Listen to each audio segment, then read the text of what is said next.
Hello and welcome back to Stop and Go F1 for this, our reactions to the Japanese Grand Prix, a race that wasn't the best in the world, but certainly does offer a lot of questions regarding the World Championship of 2025.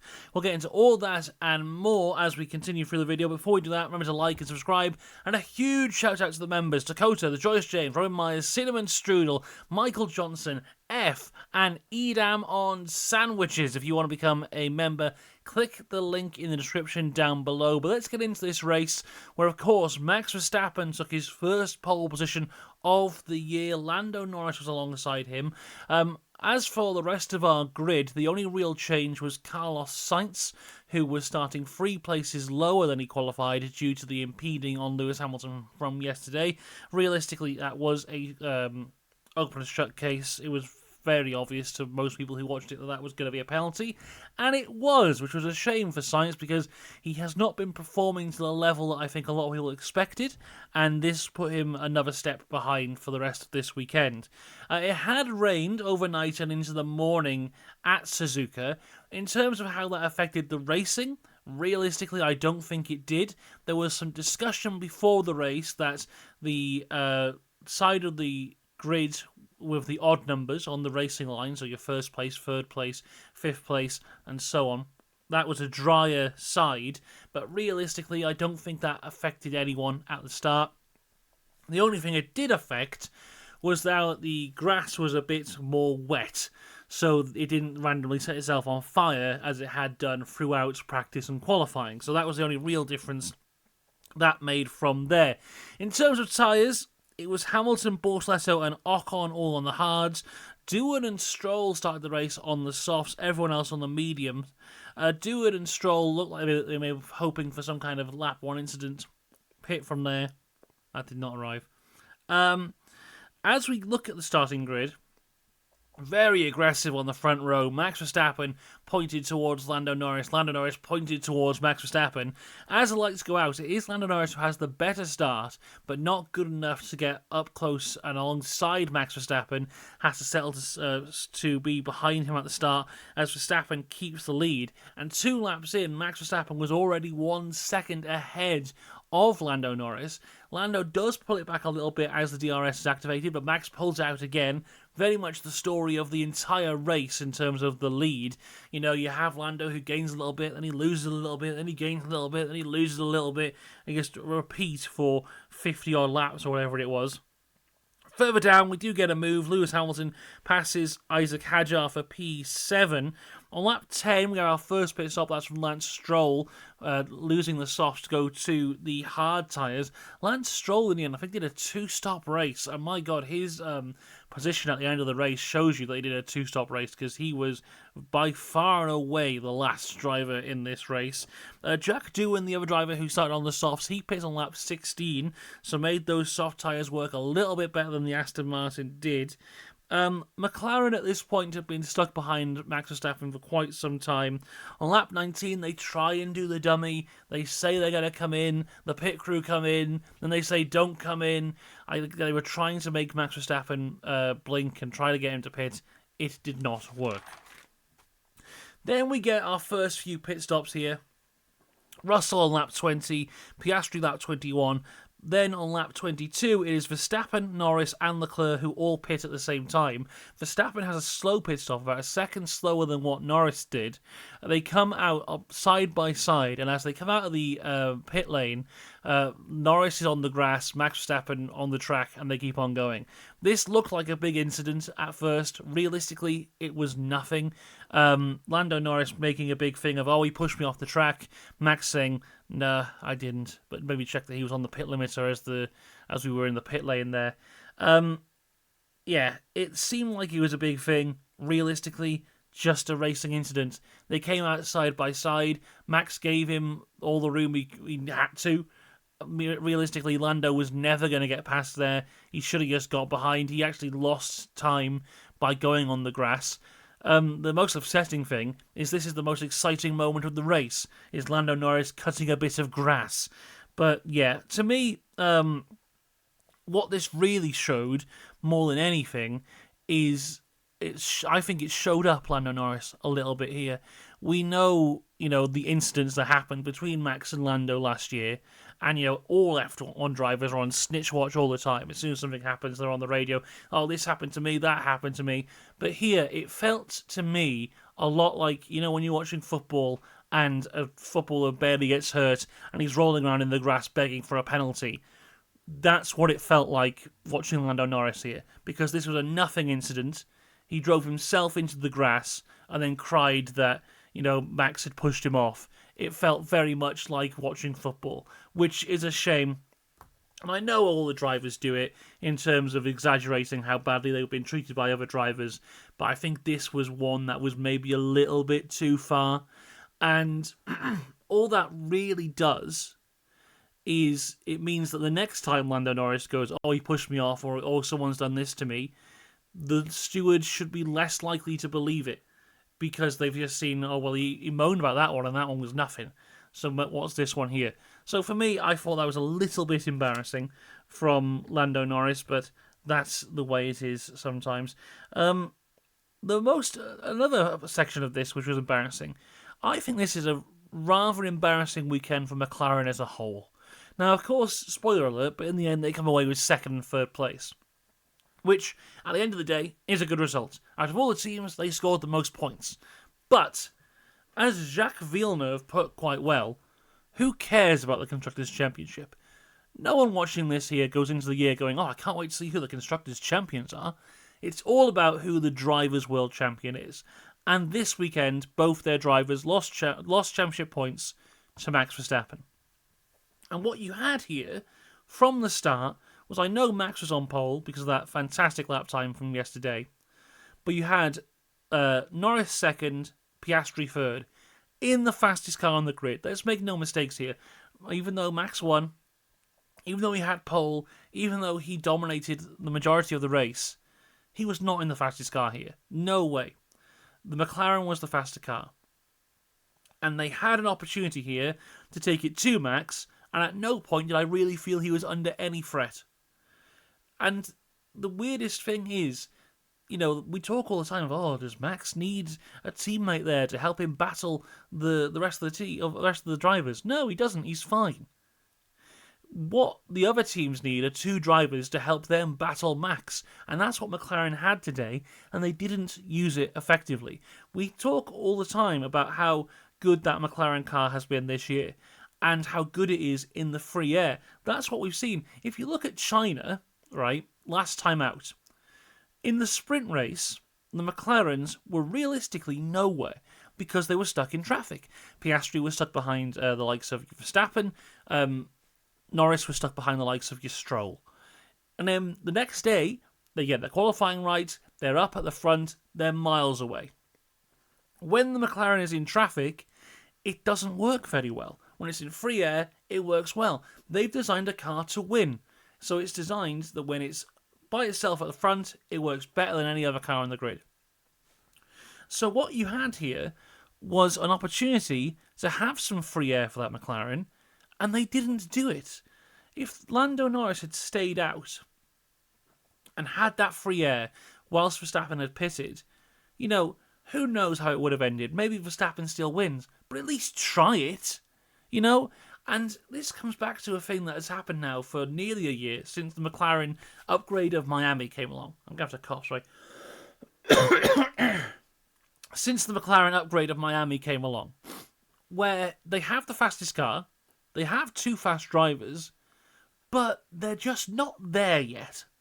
As a team, they're not thinking in terms of winning races, in terms of winning championships, like a Red Bull would, like a Mercedes would. They're a fair weather team. When everything goes well for them, they're perfect. As soon as their back is ever so slightly against the wall, they seem to crumble a little bit. And that's what we saw here today. They called the strategy wrong. We can throw back to other races as well, like in Hungary last year, when they got that 1-2, the most embarrassing 1-2 in all of F1, because they got the strategy wrong and they went all wrong with the team orders. We can go back to Silverstone last year, where, it starts to rain. They could have called for a double stop. they didn't feel confident in it. They completely screw over Piastri. Norris was nowhere. They just throw away points all the time. And last year they won the Constructors' Championship because Red Bull only had one car, and Ferrari had an embarrassing middle section of the year, and Mercedes, realistically, for the start and the end of the year, weren't really there, apart from that one Las Vegas race. They won the championship because no one else was good enough to win the championship. They had the best car, but they're not the best team. And that's what it keeps on coming down to with McLaren. What I'm trying to say here, I think that we may have a similar position to where we were last year with this. I think when that front wing stuff comes in Spain, and when upgrades start coming in, I wouldn't be surprised if we saw a much closer grid again. We already have a close grid, but closer again. And what we saw last year was Red Bull had the most dominant car for, the first 6 or 7 races, and then the grid got close. I think we see that again this year, but with McLaren at the start. McLaren have the most dominant car, then the rest of the grid close in. And what we saw last year was when Red Bull had the most dominant car, Max Verstappen won every single race, built up a huge lead in the championship, and the rest of the year was about, he hasn't got the best car, but he is the best driver, and it's just, can any other driver chip away at that championship lead towards the end? And we got that kind of championship battle. It wasn't realistically, in hindsight, it wasn't a championship battle. But looking at it at the time, we're like, well, Lando might chip a couple points here, might chip a couple points there. Could this go down to the wire? And I think we could have the same here, where McLaren have had the most dominant car for the first 6 or 7 races. Then when the grid comes up, can they chip away at that championship lead? Well, right now, that championship lead is 1 point. Lando Norris leads the championship from Max Verstappen by 1 point. And are you telling me that when these cars get closer, Max Verstappen can't turn around a 1-point deficit? He turned around a 46-point deficit in 3 races a few years ago. So, 1 point for him is basically nothing. So McLaren have this opportunity. They have the fastest car. They have 2 fast drivers. But they are throwing away points all the time because they are not a team that is ready to compete at the top. They are a team that are ready to be at the top by themselves, but they're not ready to be throwing hands with the likes of the Red Bulls or the Ferraris or Mercedes, whoever it might come to. And it's just constantly making these errors all the time. And that will be the big question mark coming out of this race. Of course, this race, the headline will be Max Verstappen won because he was fantastic. But the second line underneath that will be McLaren threw it away. And I know they scored good points, but they could have scored even better. Right, let's go back to the race here. Because back in the race, that little rant threw me off where I was in my list. Because we have a record broken here. We have 2 records actually broken here today, both by Kimi Antonelli. Now, Kimi Antonelli, he's missed the point now where he can be the youngest ever driver to win a race. That's gone. He had to win this race in order to beat Max Verstappen's record. But he has now got the record for the youngest ever driver to lead a race. That's one of the 2 records he broke this weekend. We'll get back to another one later on. Hamilton, who started on the hard tyres, he pits on lap 31. Bit of a lock-up on the way in, but he pits from there. Antonelli pits a lap later, and he started on the mediums. Antonelli had a fantastic race this weekend. Some good points for him today, but I think really showed some class here. More on him later on. Further back, Lawson and Sainz pit. I think they started on the hards as well, and they're on the softs until the end of the race. Sainz making up some great places. I think still walked away from this race pointless, but some very good overtakes from Carlos Sainz towards the end of this race. Liam Lawson, unfortunately for him, not much to write home about from this race weekend either. I mean, yesterday the big headline of qualifying was that he beat Yuki Tsunoda, but here today, not really much happening for him. And as we get to lap 36 of 53, Red Bull tell Max that they're happy now to let him push until the end of the race. And then from lap 37, or I think it was maybe lap 40 to lap 53, the last 13 laps of the race, it was just Groundhog Day. It was the same lap over and over and over again. Max Verstappen in the lead by around about 1.3 seconds from Lando Norris. And then Oscar Piastri was about 8 tenths behind. And Oscar had DRS. He'd get close into turn 1, but not quite close enough. Throughout the rest of the lap, Lando would build the gap. Then as we go back to the DRS zone, 0.8, Piastri would get close, but not close enough. Lando would build the gap. As we got to the DRS zone, 0.8, Piastri would get close, but not close enough. And the whole thing at this point was Piastri was the faster of the two McLarens.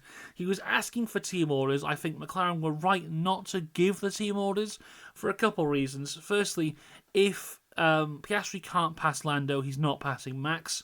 And secondly, right now, Lando Norris is the championship leader. And, we're seeing that deficit be chipped away in front of our very eyes.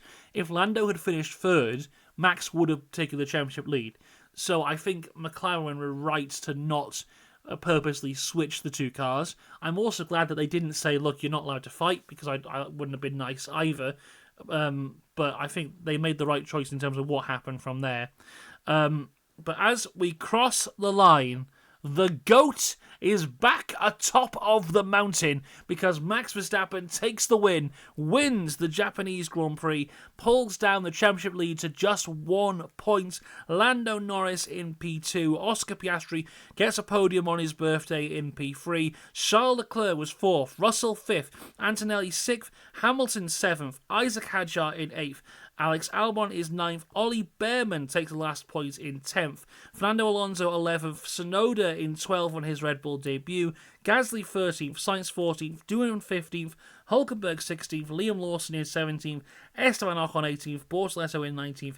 Lance Stroll is the last of the finishers, about 20-odd seconds behind Bortoleto because he had another pit stop towards the end of the race. He was in last place. No DNFs this weekend. Let's just go through this here. Firstly, Max Verstappen taking the win. I mean, fantastic from him. He won it realistically yesterday with that incredible lap time, but was just truly dominant. Never, ever really showed any signs that this was going to go away. Even from the start, Lando was not on the pace of him to get DRS at the start. He just controlled the race really well in that beautiful Japanese liveried car. And just an easy win for him, realistically, in obviously what was not the fastest car. Second and third, Norris and Piastri. I mean, I've spoken a lot about how McLaren have thrown this away already. But yeah, I think they did. They had the fastest car here this weekend. They had 2 fast drivers and they didn't win. Points on the table they didn't get. Charles Leclerc... Oh my god, my throat is still not fully fixed, everyone, but we're getting there. Charles Leclerc and George Russell, I think, can be summarised very similarly here because they both had, again, quiet but good races where, they weren't really getting into trouble, they weren't making any massive moves, but they walk away with good points. Leclerc in 4th, Russell in 5th.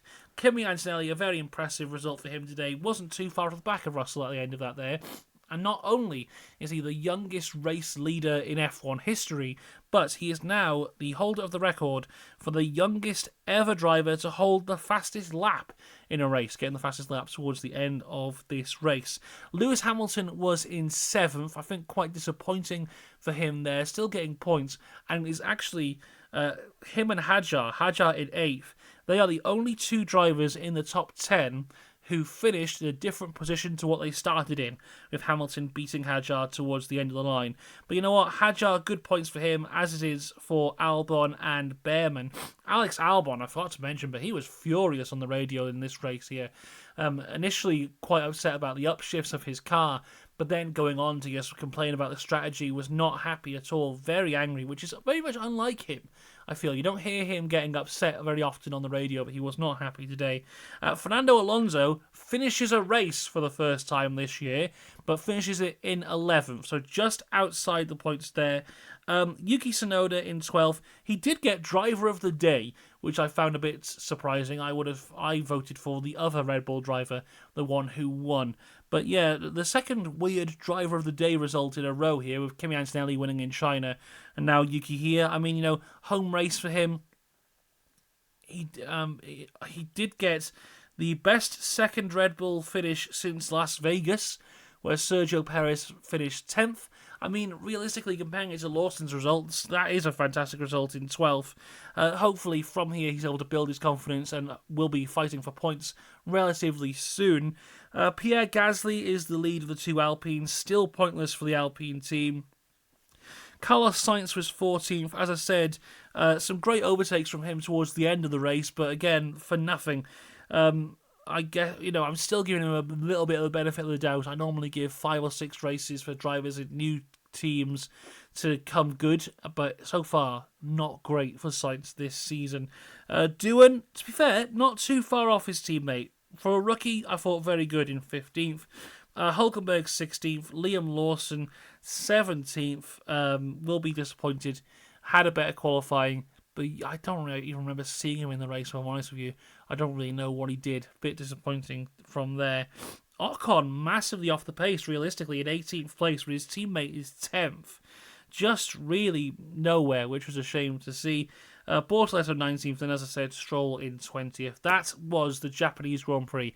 As I said, not the best. The highlight was when the grass got cut, but apart from that, a good, solid win from Max Verstappen, who, again, for the 5th year in a row, is in title contention, is saying, look, I'm still here. I'm not in the fastest car, but I am still here. I'm still a threat. I'm still coming for this title. One Max Verstappen, and who right now can honestly say that when we reach the end of this triple header, he will not be in the championship lead, because I honestly can't. We're back next weekend for all things Bahrain Grand Prix, which should be a fun one. I always like the Bahrain Grand Prix. I know maybe it's because it was the opening race for the last few years that it's a bit more hyped in my head, but it's always quite fun, and we should have some feeder series there to talk about, and it'll be on not first thing in the morning, which will be nice, won't it? There you go.